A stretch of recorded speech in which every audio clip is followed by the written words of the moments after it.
Hey, bonjour tout le monde, merci d'être toujours aussi nombreux à suivre la chaîne Xavki. Merci pour tous vos pouces bleus, vos commentaires, etc. C'est plutôt cool. Aujourd'hui, on va démarrer la saison 3 de notre volet dédié au scripting. Et donc là, ça va être un nouveau projet qu'on va lancer. Donc la saison 1, c'était principalement on découvrait Hawk. La saison 2, on a vu comment mettre en place un script pour faire des déploiements à la volée de nos conteneurs Docker. Donc ça, on va continuer même à l'utiliser pour cette saison 3. Ce qui nous permet d'avoir des machines virtuelles, des conteneurs assimilables à des machines virtuelles. Donc ça, c'est cool. Donc le scripting, on va passer à la saison 3 avec toujours pour objectif d'apprendre à scripter pas à pas, mais par la mise en pratique. On va pas s'intéresser uniquement à Shell, cette fois-ci on va aller un petit peu plus loin, on va utiliser différents outils. C'est un peu la force de, je trouve l'intérêt en tout cas de travailler dans ce domaine-là, c'est qu'on peut varier les outils, et donc on va pas se cantonner à un seul langage. Notre projet c'est simple, c'est mettre en place une infrastructure MySQL et derrière de déployer un script qui va permettre de collecter des datas au niveau de chacun des serveurs MySQL. Donc on va avoir mettons 3 serveurs MySQL pour commencer avec des bases de données.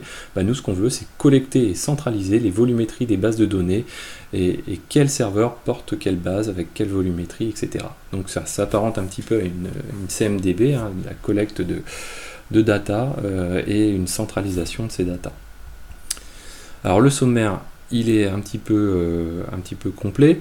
On va tout d'abord aujourd'hui s'intéresser à la mise en place de notre infrastructure MySQL. Donc on va mettre en place 3 serveurs MySQL. Pour ça on va utiliser Ansible. Et pas besoin de s'y connaître beaucoup en Ansible, on va le voir ensemble, ça va être très très facile.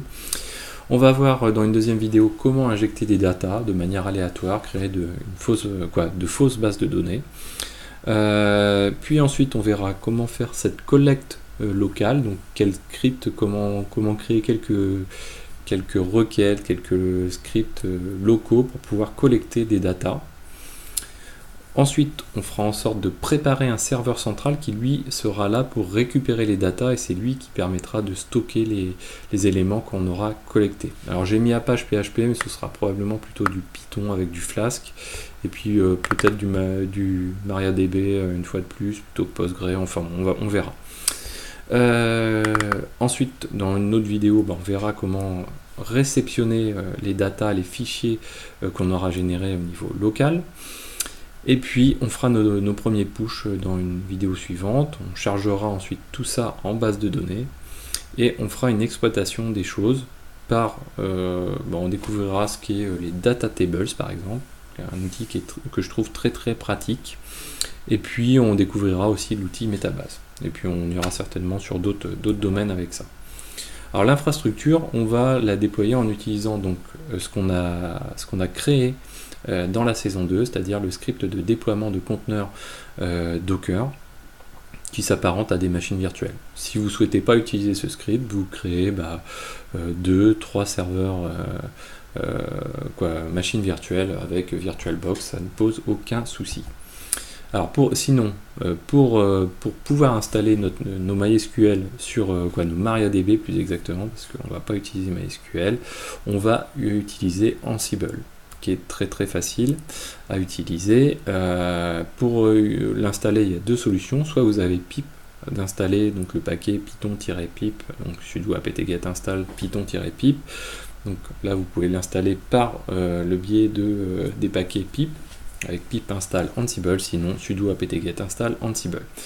Et on va utiliser Ansible en mode assez simplifié, c'est-à-dire avec un host, un fichier host, un fichier playbook et un rôle MariaDB. Donc on va faire ça aujourd'hui, donc c'est parti.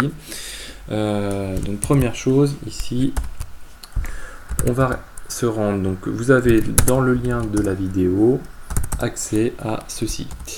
Hop, voilà, donc vous avez plusieurs choses. Là tout de suite on va commencer par s'intéresser au répertoire Ansible. Donc on va se rendre dans le répertoire Ansible. On a une liste de hosts. En l'occurrence moi j'en ai créé 3 à côté. Et dans les hosts en fait, donc c'est sur quel périmètre va travailler notre Ansible, notre rôle Ansible. Donc là on dit un rôle children pour créer un sous-groupe, pardon. Et ce sous-groupe, on l'appelle tout simplement MariaDB. Dans ce sous-groupe MariaDB, on a des hosts, donc des machines, qui prennent les IP suivantes, 3, 4, 5. Ok. Ensuite, à côté, on a un playbook. Un playbook qui, lui, donc, on lui dit, voilà, tu travailles sur le groupe MariaDB et tu appliques le rôle MariaDB. Donc, ce rôle MariaDB, on va le regarder ensemble. Le rôle MariaDB, lui, hop. Première chose à faire, c'est aller voir le task main.yml. Alors si vous voulez aller plus loin dans Ansible et avoir plus de notions au niveau d'Ansible pour pas vous perdre, vous pouvez vous rendre dans la playlist Ansible. On explique tout ça dans le détail et de manière assez séquencée, pas trop mal organisée. Ça va vous permettre d'apprendre à utiliser Ansible. Donc continuons. Donc là, on définit un nom pour une première action, une première tâche. On va utiliser le module apt, on va lui dire voilà, tu mets à jour le cache apt, donc update underscore cache de .yes. Ensuite, on va lui dire, toujours avec le module apt, on réalise une autre tâche qui est l'installation des paquets. Alors la liste des paquets, c'est quoi? C'est la variable underscore packages. Donc cette variable underscore packages, hop, on a donc au niveau du rôle un répertoire qui s'appelle default. Et quand on regarde dedans, on a ici une variable packages qui définit 4 paquets que l'on souhaite installer sur chacune des machines. Donc le software-properties-common, le paquet spécifique pour les serveurs MariaDB, pour les clients, pour avoir disposé aussi d'un client MariaDB, et puis un Python-MySQL-DB. Celui-là, il est très important puisqu'en fait, il permet à Ansible d'utiliser son module spécifique à MariaDB et MySQL pour pouvoir interagir directement au niveau des bases et créer nos databases directement avec Ansible. Donc tout ça orchestré et la création d'user et du mot de passe. Donc les databases, vous voyez qu'on a une autre variable où on définit la liste de nos databases. Donc, nos databases s'appellent Xavki 1, 2 et 3. Et le user de nos bases de données, ce sera Xavki et le mot de passe Xavki. Donc on ne va pas revenir dessus. On continue de déployer ici. Donc on utilise ensuite. Donc on était sur l'installation de nos paquets, notre liste des 4 paquets. Et une fois que les paquets sont installés, on va dire à Ansible, tu me démarres par le biais du module service, tu me démarres MariaDB. Donc l'état started. Ensuite, on va installer nos bases de données. Donc, on a dit qu'on avait une variable qui s'appelle Maria underscore databases avec 3 bases de données, Xavki 1, 2 et 3. On va utiliser withitem qui est en fait une simple boucle qui est réalisée à l'intérieur des variables quand ces variables sont des listes. Et nous, on utilise le module MySQL underscore DB. Alors, MySQL ou MariaDB, il faut penser que c'est la même chose. Dessus, donc on lui passe item, donc qui est ni plus ni moins que l'occurrence qui correspond à l'index de la liste. Donc là, on va balayer Xavki 1, Xavki 2, Xavki 3, et on lui dit qu'on veut un état présent. Donc si c'est pas présent, Ansible va installer ces bases de données. Ensuite, on réalise une petite chose, alors on va pas rentrer dans le détail, mais on fait en sorte que notre MariaDB soit capable d'écouter sur toutes les IP et non pas uniquement en localhost. Ça va nous permettre d'accéder par le biais d'un client externe à nos bases de données. Ok. Donc ça c'est un petit moyen qu'utilise MySQL maintenant ou MariaDB pour sécuriser les choses. Dans etc mysql my.cnf, on n'utilise pas de bind address, et du coup on est limité uniquement à un accès localhost. Nous ce qu'on veut c'est que d'autres serveurs puissent accéder à chacun des serveurs MySQL. Voilà. Donc il faut simplement ajouter 3 lignes dans le fichier que je viens de vous, le my.cnf, et pour ajouter ces 3 lignes, on utilise line in file, et on ajoute ces 3 lignes-ci, toc toc toc toc, voilà. Ensuite, on crée le user, hop, donc on utilise toujours le module MySQL de Ansible, MySQL underscore user, et on lui dit voilà, tu me crées le user qui s'appelle Maria, qui correspond à la variable Maria underscore user qu'on a vu tout à l'heure, c'est Xavki, avec un password qui est aussi défini par une variable Maria underscore PWD, et en l'occurrence ce sera Xavki. On lui donne tous les privilèges sur toutes les bases de données, et il est utilisable peu importe d'où on vienne, que ce soit en localhost ou de toutes les machines. C'est le but du pourcentage ici. Et une fois qu'on a fait ces modifications là, on dit en cible, écoute, le service MariaDB, tu me le restart. Ok, donc ça c'est fait. On va maintenant lancer donc notre Ansible. Alors à côté, qu'est-ce que j'ai? Hop, ici j'ai lancé donc mon script qu'on a, donc qui nous a créé 6 conteneurs. Et donc on va lancer sur nos conteneurs, donc on avait dit 3, 4 et 5, si je me souviens bien. Donc on va lancer notre playbook. Donc on utilise Ansible-playbook -i-host -b pour avoir une élévation de privilège, ça correspond à un sudo. -u, donc là c'est le nom de mon utilisateur, Oki. Donc l'utilisateur qui est présent, qui doit être présent au niveau de chacune des machines. Et puis après je dis voilà, tu me lances le playbook.yml. Donc là c'est parti, on va avoir une installation qui va se faire. Donc ça risque de prendre un petit peu de temps. Donc là c'est parti, voilà. Donc on va attendre la réalisation de l'installation. Donc là, voilà, il check bien qu'il a bien accès à nos 3 machines, donc il n'y a pas de souci. Donc là, il commence par faire l'update, donc l'apt-get update, au niveau de chacune des machines. Donc ça va prendre, c'est ce qui va prendre le plus de temps en fin de compte au niveau de chacune des machines. Et puis l'installation va se réaliser. Donc on le laisse faire, on va retourner sur autre chose, nous.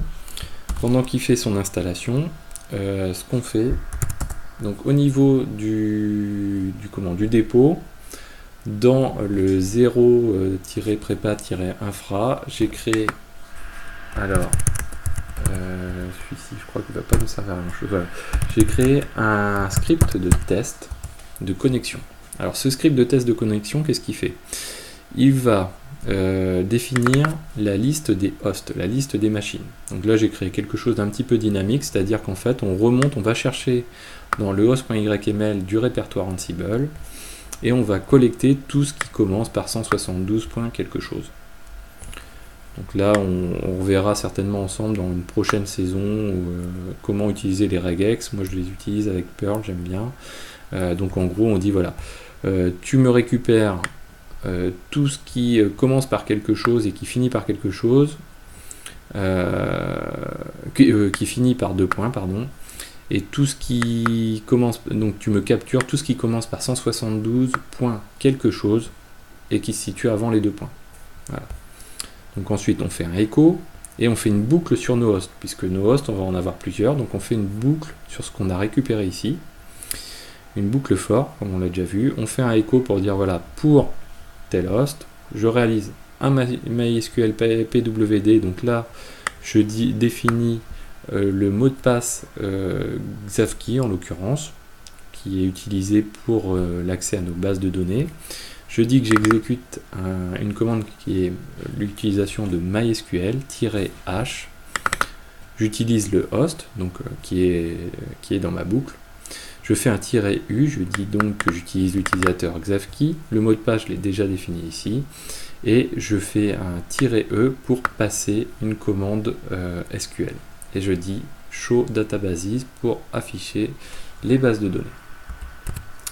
Donc, on va retourner voir ce que fait notre Ansible. Notre Ansible, donc, il vient tout juste de finir l'update. Donc là, il fait l'installation des paquets sur chacune des machines. Donc, on a 4 paquets à installer à chaque fois. C'est grosso modo l'étape qui va nous prendre le plus de temps, en fait, cette vidéo, par rapport aux vidéos suivantes où ça ira quand même beaucoup plus vite. Donc, là, on peut retourner voir. Donc ici, collecte des hosts. Une fois qu'on a la liste des hosts, donc c'est une liste, on fait une boucle dessus pour énumérer chacun des hosts. Et pour chacun des hosts, on lance le binaire MySQL en disant tu t'y connectes dessus, donc avec un "-h pour dire le host en question, "-u pour dire j'utilise l'utilisateur Xavki que mon Ansible va avoir créé au niveau de mon MariaDB. Je lui précise un "-e" pour lui passer une commande SQL. Et pour le mot de passe, pour le faire de manière un petit peu propre, on dit mysql_pwd égale Xavkey. Alors c'est pas la manière la plus propre parce qu'en fait c'est affiché dans la ligne de commande, il y a d'autres méthodes pour faire ça plus proprement. Voilà, donc là l'installation des paquets est toujours en cours. Alors, donc ce qu'on peut faire, nous, c'est qu'on va se rendre sur une des machines déjà. Donc SSH root at 172.17.0.2 .3, hop, voilà. Donc là, on peut se rendre sur une des machines. On regarde, donc là on a Ansible en fait qui fait ces installations. Alors voilà, donc là il vient d'installer les paquets, maintenant ça va aller assez vite. Il démarre les services MariaDB, il installe les bases de données, donc vous voyez les 3 bases de données pour les 3 serveurs. Il modifie les fichiers, il crée les users pour chacun et il restart le service MariaDB. Donc là on va se retrouver avec ici un MariaDB qui est démarré et voilà. Donc on va revenir à notre script de test de connexion. Donc si je lance mon script de test de connexion, donc il me faut un MySQL, donc un client MySQL d'installer au niveau local, donc pour tester avec le script. Donc si vous êtes sur votre desktop, ce que vous faites un apt-get install mariadb-client et là vous allez avoir un MySQL qui va être installé. MariaDB et MySQL, on va dire que c'est la même chose. Donc en l'occurrence, moi je lance mon script. Alors hop, je lance mon script de test de connexion. Et voilà. Donc là on a bien notre script de connexion qui nous dit que c'est OK, puisqu'en fait donc pour le premier serveur, le 172.17.0.3, on a bien 3 databases d'installer. Les autres c'est des databases, on va dire un peu système au niveau de MariaDB. Pour le deuxième serveur pareil, et pour le troisième serveur pareil.